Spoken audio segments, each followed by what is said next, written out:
Notre page découverte du samedi nous emmène au prestigieux château de Chambord, l'un des plus visités de France. Depuis quelques jours, des quads équipés d'un matériel sophistiqué sillonnent le domaine. Objectif, analyser le sous-sol pour retrouver les anciens jardins du château qui devraient renaître dans quelques années. Flavien Texier et Julien Bernier. Au pied de Chambord, on aperçoit de drôles de machines. Des engins tout-terrain qui quadrillent le site, des allées et venues bien mystérieuses.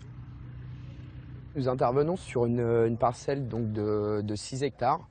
Nous faisons des mesures géophysiques qui permettent d'avoir une imagerie du sol. Donc on pratique une mesure tous les 10 cm sur toute la parcelle pour au final pouvoir essayer de détecter les anciens jardins du château.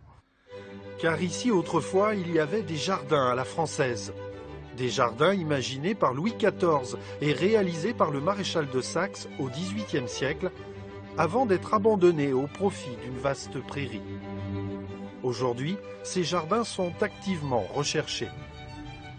La technique de résistivité permet d'avoir une image assez bonne de ce qui se passe en dessous. Donc on peut trouver des traces de murs, on peut trouver des restitutions d'allées, notamment dans l'archéologie des jardins. On a un archéologue des jardins qui travaille avec nous aussi pour essayer de comprendre, pour confirmer ou infirmer ou améliorer la connaissance qu'on en a par les gravures. Parce qu'on dit toujours que les gravures sont peu fiables. Or, on s'aperçoit qu'en général, elles sont assez bonnes, et notamment sur les jardins de Chambord. Accroché derrière le quad, un appareillage sophistiqué. Des émetteurs d'ondes destinés à analyser le sous-sol. Pour les jardins, on va utiliser une méthode électrique. Donc on injecte du courant et on mesure les différences de potentiel. Et on arrive à avoir une cartographie avec un point tous les 10 cm sur 3 épaisseurs, jusqu'à 1,70 m de profondeur.